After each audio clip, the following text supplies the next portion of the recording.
Hello, Gerry. So happy to have you with us. We're Hello. old friends, yeah, from a long time Thank you very ago. much. It's very exciting. Thanks everyone for coming along. And My thanks for this pleasure. opportunity. Go ahead, Gerry. Okay, I've been asked to talk about my adventures in macrobiotics, often as a renegade of sorts, but I have learned a great deal and benefited a great deal from it. So I thought I'd tell you a bit of my story, and at the end, if there are any questions, that would be lovely. So my macrobiotic journey began really in the 1960s when I met a friend who happened to be a drug dealer in Amsterdam when I was sort of backpacking around Europe. And it kind of had an effect on me, but I didn't really get seriously into it until in 1977, I went on a very long life-changing journey across Asia and the Himalayas, kind of on foot, and came back and thought, I can't go on living the way I've been living, and very unhealthy, very unconscious, and so on.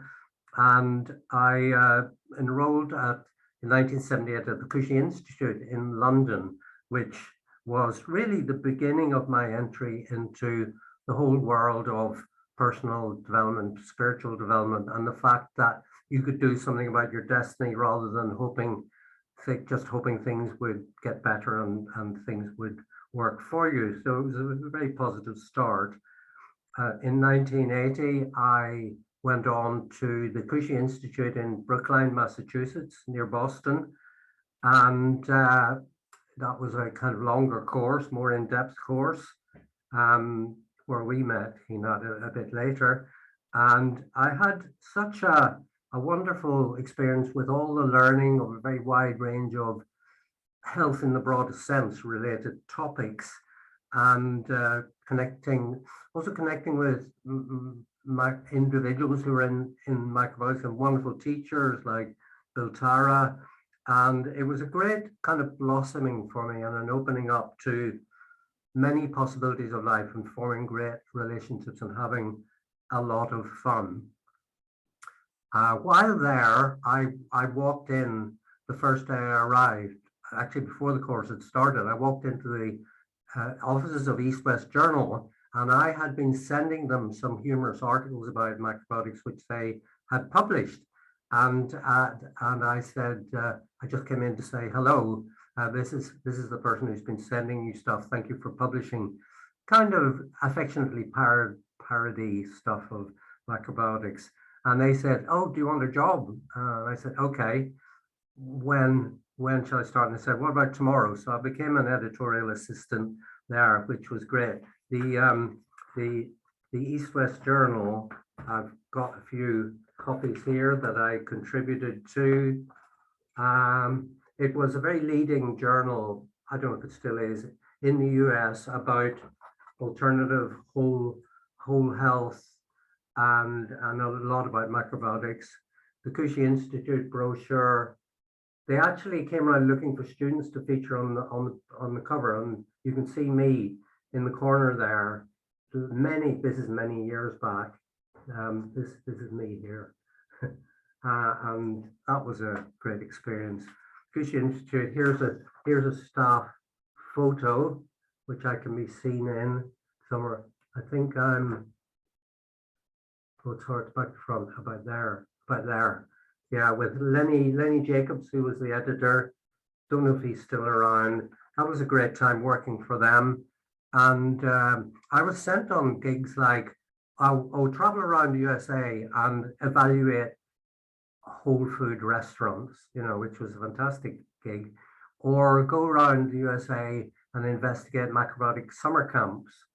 And I did that. And in between, I was working as an assistant to Michio, which was a great privilege, a great man. And I worked as an assistant in his health consultations with individuals, many of whom were seriously ill and who were benefiting from macrobiotics. And so he would have a quick chat with somebody, assess the condition, decide on a broad strategic macrobiotic strategy for them, And then I would spend an hour with them, I or another student would spend an hour with them, filling in the details, how you do this, how you do that, what this means, what that means, where you get the products and so on.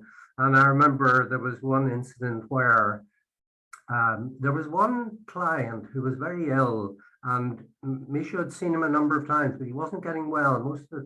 All the clients were getting better. This guy wasn't. And Michio got me to have an interview with him on my own and see a bit more about what he was doing, whether he was doing the diet right. And we went through and he said, yeah, I'm eating this much brown rice, I'm eating this much that. And I said, well, how are you cooking your brown rice? And he said, oh, do you have to cook the brown rice? And that, which was hilarious. But, and then, so he started cooking the rice. I mean, how did he eat all that brown rice without cooking it? I mean, talk about chewing things 50 times. So that was a memorable incident. And then so I did that for a year or two. And then I was on this, I was visiting macrobiotic summer camps, and there was a very legendary summer camp in the Sierra Mountains in California run by Herman and Cornelia Aihara. And I was over there researching it to come back and write it up. And I was actually headhunted by Herman Aihara to come and work for him. He needed an editor who could edit his books, and he needed an editor for Macrobiotics Today magazine, which I've got a couple of copies of. So I went and joined Herman and Cornelia, and had just an even more amazing time with them. I mean, Herman, they're both such wonderful individuals, and it's a very different approach to macrobiotics from the East Coast, and Herman is a very different individual from Michio, for instance. I remember Herman would do all his consultations free, and I remember he wrote an article. I suggested he write an article in the Macrobiotics Today about why I do my consultations free.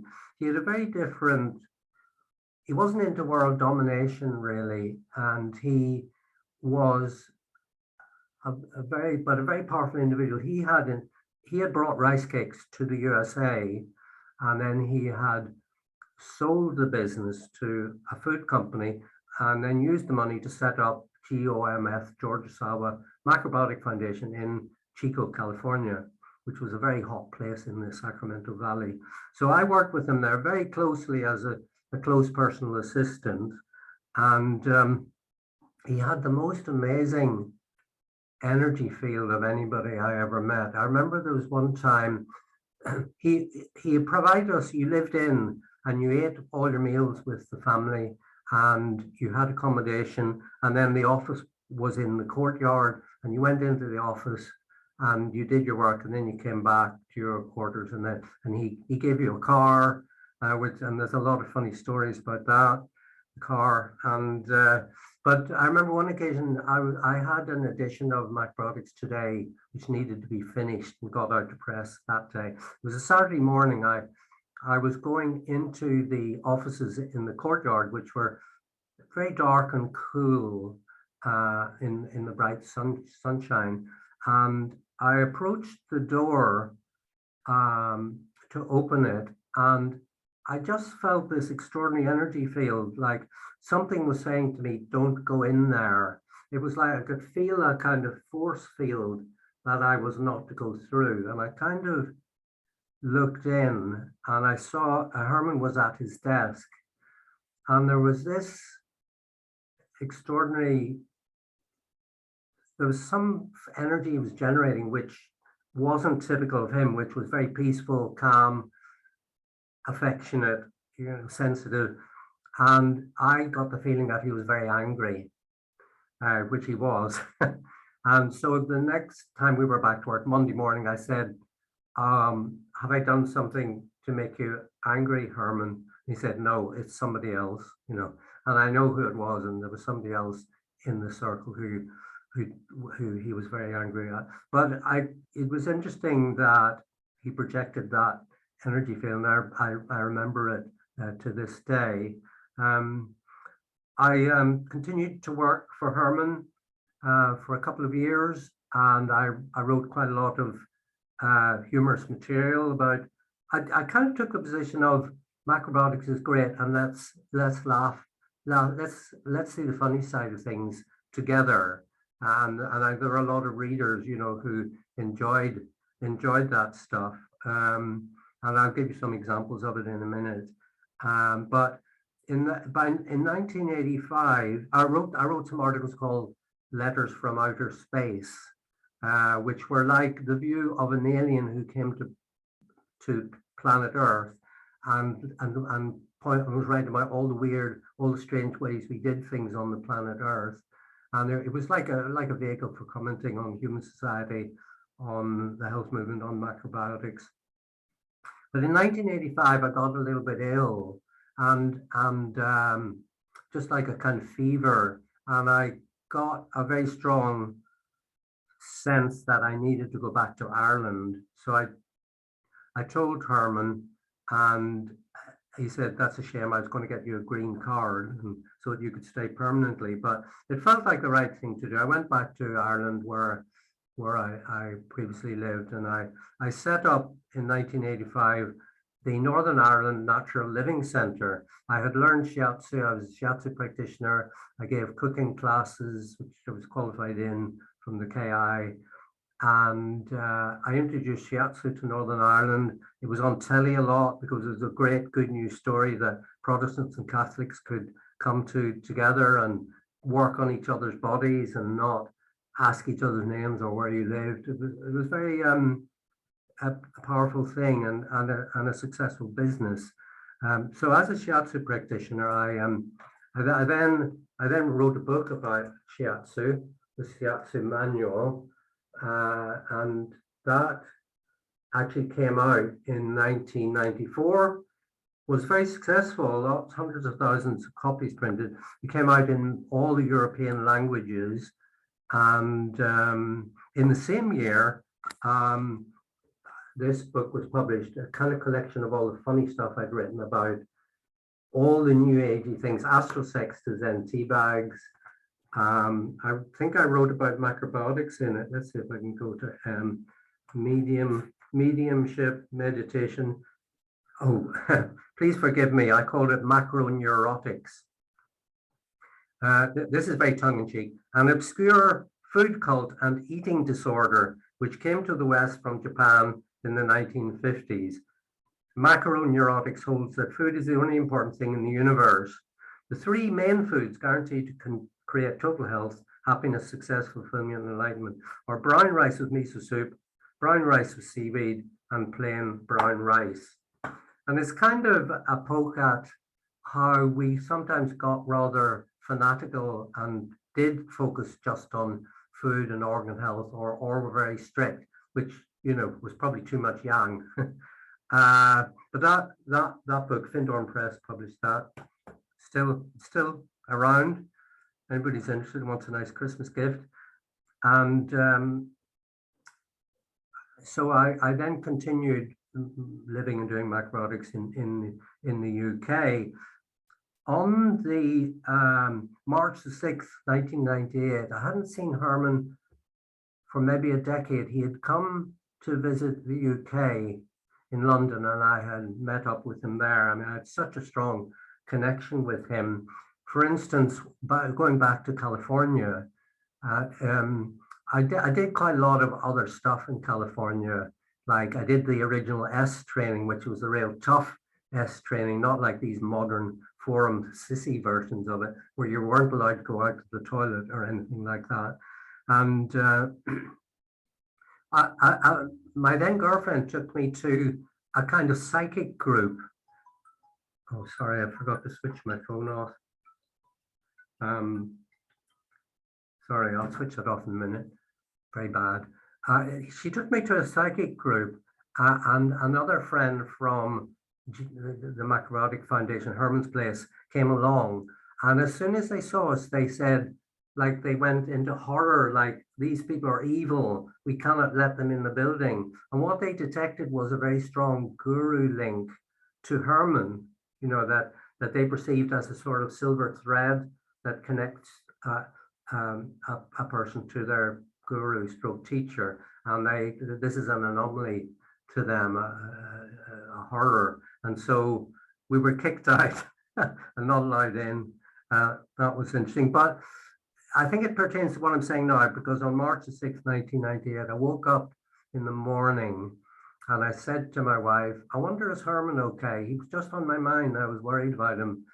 And I made some calls, and Herman had just passed away. He was fishing on the local river, and he had got swept away in the current. He was 78 then, I think, but he loved his fishing. And one of my great regrets in my life, which I'm trying not to have, was that Herman invited me once. He never took anybody fishing, but one day he invited me to go fishing with him. And I know the reason he asked me was I was involved with this partner who him and Cornelia knew was very bad news for me, who lived in Nevada City, Lake Tahoe. And I was determined to go out, and I declined a fishing trip with Herman Aihara, the writer of Learning from Salmon, to go off and do this instead, and later regretted. Anyway, Herman was fishing, he got swept away, and he got very cold a few days before, and then I think his heart gave in and he died. But I had such strong connection with him, and do still, really very, very affectionate connection, and I did pick up on that. I went on to write some more books, and I moved to England, to Brighton. I wrote a book called Cats Are From Venus, Dogs Are From Mars, which is a kind of parody of human relationship, kind of talking about men as if they're dogs and about women as if they're cats and how they interact with each other. Nice little illustrated book, which was actually very successful, I'm pleased to say. And I wrote some humorous, I continue to write humorous stuff. I wrote a poem called The Macrobiotic Alphabet, and I haven't been able to find it. I wonder if anybody there knows where I can find that. It's somewhere in my papers or my computer. I remember that it started, A is for arami, curly and black, which gives us the minerals we probably lack. B is for whatever, brown rice, whatever. So if anybody can track that down, it'd be interesting. But what I thought I could do instead is give you a little of a poem I wrote called Ode to a Stool. Now, I didn't know what a stool was until my doctor explained that it's kind of, it's a sample of what you've been eating when it's been digested. And in macrobiotics and a lot of other health disciplines still, it's used as a way of judging how you are. And, people say, well, how are your stools? So I thought, what is the perfect stool? Can I write a poem about it in the style of the romantic poetry of the era of Keats and those people? So I'll read, if it's time to read all, or I'll just read a little. So, the wonderful romantic era poets. I wish that I could make a stool that matches each and every rule, a stool of wondrous pleasing smell that shows that I've been eating well. It's not too weak and not too strong, nor yet too short, nor yet too long. For if too long, you may depend, 'twon't navigate the bend. That it's not too hard, not too soft, a stool that could be held aloft, a sample of the maker's art that does not tend to fall apart, a stool whose texture is so fine that it could be from source divine, a stool whose form is fair to see, yes, one to look upon with glee. I grant you that it's strange to talk so much of stools, and yet why balk?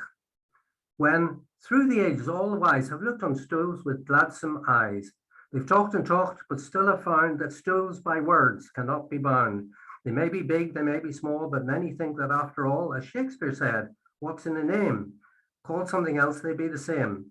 So stools we clothe in terms discreet, in other words, would smell as sweet. To me, if you'll excuse the pun, my number 2 is number 1. I just thought I'd finish my bit of talking with just some things that I feel I've got from macrobiotics. I'll mention one more book. This is the book that I've just written and published, Rewilding the Urban Garden. Thank you for bravo from CMIC, C to everyone.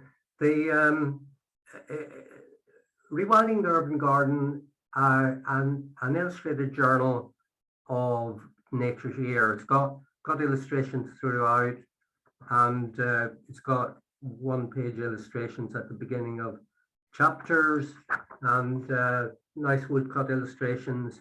It's a lockdown COVID book. During COVID, I actually had long COVID for seriously for a long time. And during that time, I did a journal, and the garden was very helpful in my keeping my spirits up and recovering. I did that journal for a year, and I decided to turn it into a book and get it illustrated. Maybe a nice Christmas present for somebody available on Amazon. The things that I feel I have got and kept, from my journey, the macrobiotics and things that it led to. The importance of eating local produce and in season, and some of these have come very mainstream, I think. Eating natural rather than processed foods. Michio really started the whole food movement in the USA and in the world. The importance of organic, sustainably produced foods. The importance of humor. George Osawa and Cornelia and Herman were big on humor. I don't think Michio, maybe not so much so, but humor, yeah, that was not taking yourself seriously, very valuable. I think also I've learned about the creative energy in the universe that creates everything, that runs everything. Call it chi, call it prana, call it yin and yang. That's very important in my life. Working positively with that, and I think the connectedness with other people, connecting positively with other people is maybe my main driver in life, and that it's all about love, really. To me, that's what I'm seeking to live and to connect to people with. Very difficult, obviously, at times. And to bring that into what's happening in the world as a positive influence.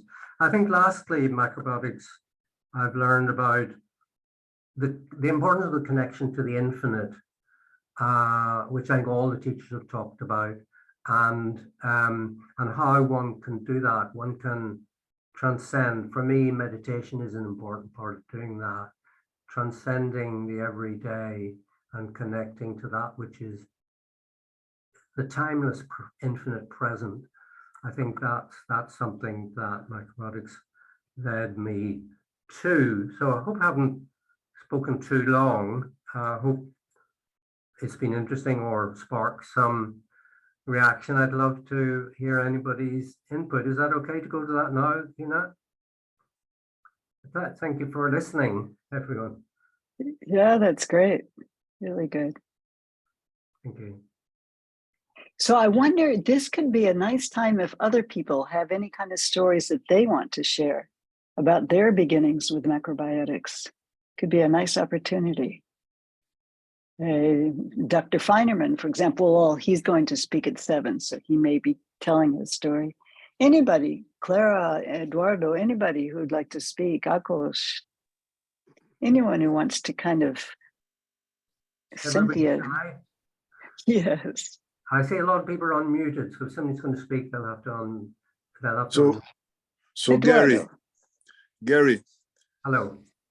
I'm in California. It's night here now. So, yeah. And it's very nice to meet you. You know, I heard about you, and I met Herman like you. I went to Herman. I went to to the school there, and I met Cornelia because Kikuchi was a good friend of Cornelia, and he liked Herman. He was not a good friend of Michio. They hate each other. But Herman. So I came to the house, and I went to the back door, and I went to the kitchen, and Cornelia came with this beautiful smile. I said, "What you doing here?" She said, "No, I came from Brazil. I'm a student of Tomio Kikuchi, Bernadette Kikuchi." "Oh, what you doing here?" And I said, "I came to introduce myself and to visit. So I heard good things. I read the books, but Herman went fishing. Is not here. But you come on." So she put me in the kitchen. She gave me tea. She gave me miso soup, whatever. She really, she was full of joy. The lady, amazing. she had this round face, and she was wonderful. Yeah. But then after a while, I think he's coming. And I met Herman for the first time. He came with a big fish, man, in 2 arms. It's a big salmon. I don't know. And a big smile. And he had his teeth missing here. His smile. "Ah, what are you doing here?" Yeah. And I'll never forget. It was a great experience, spending my time a little bit at the school there. And when you talk about them, it flash back to all these good memories, and very grateful for having the opportunity. Maybe other people's stories. I have a great story of Cornelia, and I didn't touch on much. But if other people have got something to share, great to hear that. And I'll just mention, I was going to mention that Eduardo will be joining us at a future forum. He'll be telling his story and his ideas. So I'll just mention a quick thing about Cornelia. She was an amazing, wonderful, and I didn't mention Aveline Kushi, whom I made quite a connection with. I helped Aveline write a children's book about macrobiotics before being headhunted and leaving, and they were both great women and great big-hearted people, and really amazing, powerful individuals. And Cornelia in particular literally had a big heart. Her heart was enlarged, but she would always, if you found you doing exercises in the courtyard, you say, "Why do you do exercise? Do cleaning instead. Cleaning, good exercise, good for your spirit." She's very kind of fierce, but very loving at the same time. And at one point, when I arrived at Chico at the center, I had been in a relationship with a woman from one of the eastern states, and we were engaged to be married. And she was supposed to come out to join me at Chico and get married. And then she didn't come for a while. I told Cornelia about it, and she didn't come for a while. And then she showed up, and she suddenly showed up in a car, and she had this man with her. And she wanted to come into the center. And Cornelia met her on the doorstep and was very fierce and said, "You going to marry Gerry?" And she said, "No." And she said, "You can't come in." And she sent them packing. And I mean, at the time, I think I'd begun to realize that it wouldn't have been a good idea anyway. But I just loved the way she looked after me and demonstrated her own, both this strong affection and this fierce kind of correction of an injustice, that she was not going to have any part of. Wasn't that? I think it's a great story. But there were things like that happening all the time. Maybe the past just looks more dense with fantastic incidents because we're a little further away from it. We don't remember the dull, mundane, boring stuff. But the past is a wonderful country or something, isn't it? I do have a question here. And this is Mike. I'm in Europe. And during the time of your presentation, I was getting the word justice all surrounding your talk. Would you like to say a few words about your encounter with justice? At that time, it was the 7th level of consciousness of Osawa, and maybe you'd like to say something a little about that. Well, thank you for the question. I would say I'm no expert on anything like that. I'm born under Libra sign, and justice is important. Well, it's important to humans, and it's especially important to Librans. I think any Librans present will agree. I think I have to say one of my many negative traits is that I love to see injustice kind of rewarded or preferably punished. You know those programs on terrible daytime television where you see people getting caught for benefit fraud or for stealing people's identity or shoplifters are caught. I get a very strange and not very savory pleasure from seeing justice done. But I do get outraged. You know, there's so much happening in the world at the moment that is so unjust, and it seems to get worse and worse. I don't know if that's just people have always said it's getting worse and worse. It is important to me. I don't think I can say any more than that, really. Maybe other people have thoughts on. Somebody said, "I love that story, eating the brown rice uncooked." Yeah. Well, what are your thoughts, questioner, on that, or anybody else?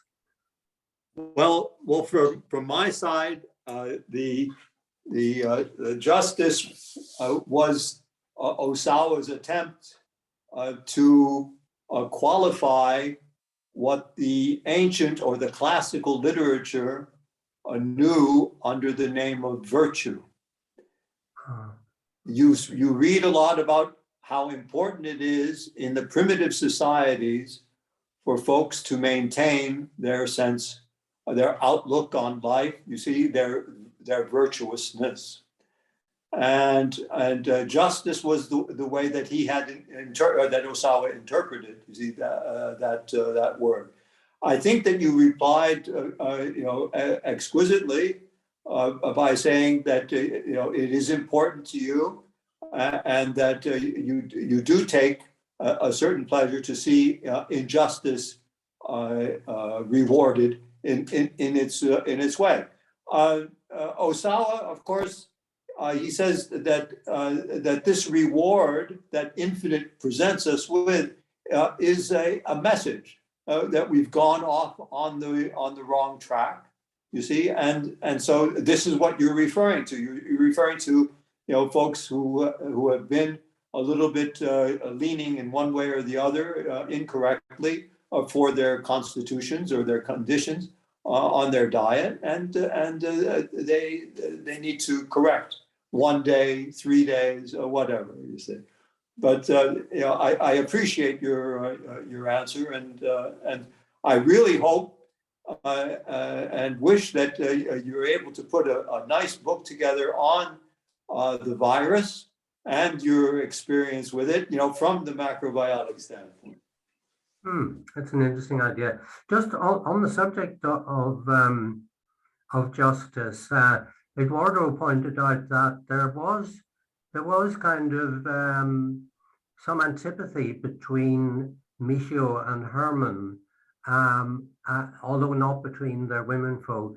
And actually, I think it's important to say that later in life, I think they went a long way to resolving that, and they met up maybe in the 90s, and they kind of, I think they just kind of gave up on any vendetta there was. I don't think, I never heard anything adverse that Herman said about Michio, but they certainly could have been more in touch. But then I think they did do what they could to mend that situation later in life. Maybe it was prompted by the women. So maybe other people know about that, but I think that's important to say. They were both leading students of George Osawa, and they're both trying to do the same thing, though in rather different ways. Maybe they realize that. I think it's a cultural thing. I think it's very cultural. So we think friendship is something warm and something that we connect. And they came from a different culture. The connection was yin and yang. You know what? The extreme opposites attract each other, and they stand by that opposition.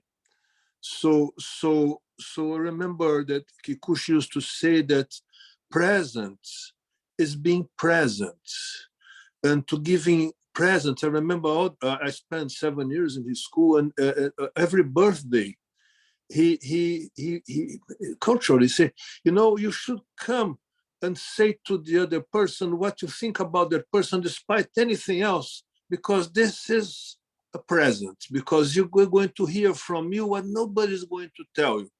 Imagine in our culture, this is completely inadmissible. I can come to your house and criticize you, you know, but they were raised, one criticizing the other, like one trying to polish the other. And we are in our Occidental culture. So I don't understand this, no? But I was opening my mind for this. So this animosity between Ozawa's students was not premeditated, was cultural. Kikuchi couldn't stand Michio.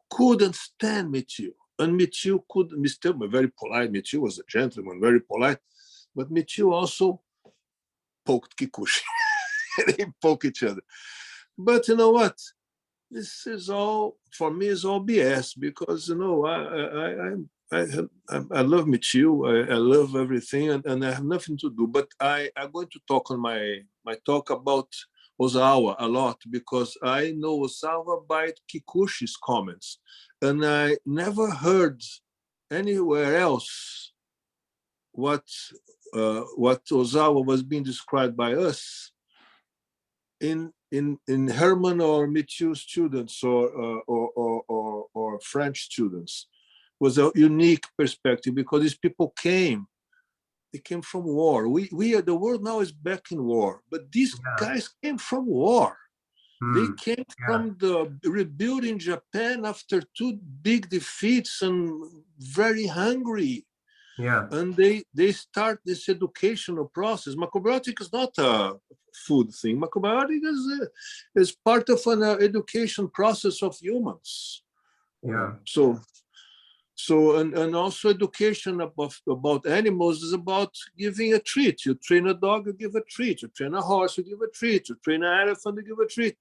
And Ozawa said, let's train humans, let's give them treats. So we went to find the best food in Ayurvedic medicine on the culture of Japan, and they start doing the macrobiotic teaching as part of the education process, trying to change habits and create a better world. I don't know if they create a better world, but here we are from different parts of the world and talking about the same thing, which I think is very interesting. Yeah. Yes, thank you. Very interesting point. Cornelia was fanatical about saving food. As you said, they came from like starvation and food being very scarce.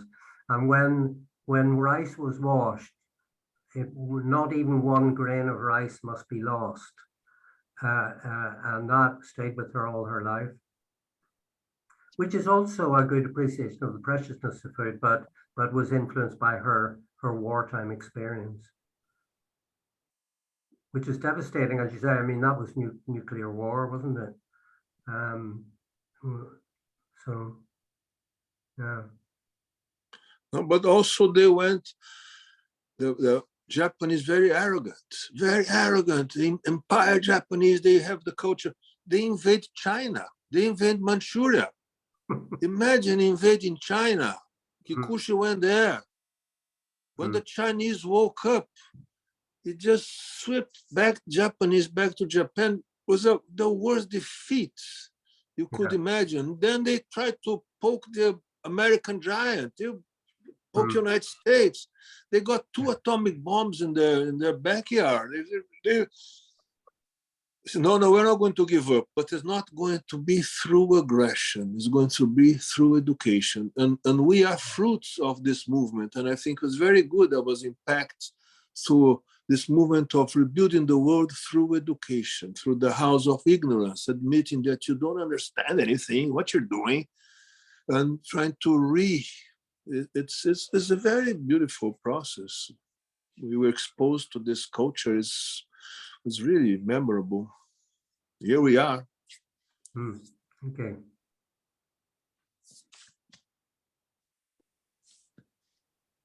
Anyone else?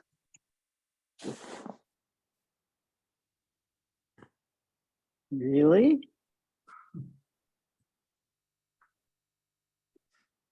Has Well, any one of you? Yeah, go ahead. If there's no one else who's got a question, I have one about Herman. If we have the moment. Go ahead. Okay, so did you ever hear how Herman had regained his good senses after the 1 month that he spent at the Osawa's school? No, can you tell us about that?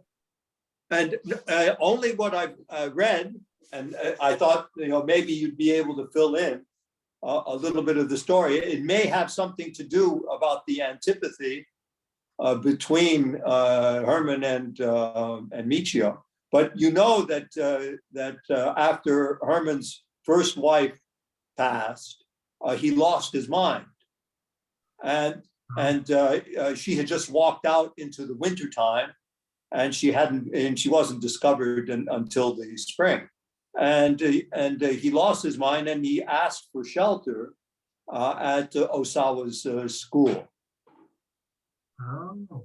And after 1 month, miraculously, he regained his good senses. We would call this a nervous breakdown, you see, but without any formal intervention, medical, psychiatric, or otherwise, eating just the ordinary food that was being prepared by Osawa's students. There was no diet that he was offered.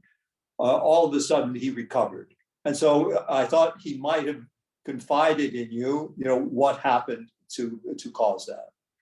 No, sorry, I never knew about that nor asked him about it. But yeah, it's a very interesting story, isn't it? It's a big story, and as I say, it may have something to play later about why Osawa chose him to go to the U.S. to work alongside the staid S-T-A-I-D, the staid Michio. Yeah. The two of them, side by side. Yes, yin and yang. He placed people in particular places, didn't he? He placed particular individuals in particular places, including other parts of the world. So yes, it would have been very deliberate on Osawa's part.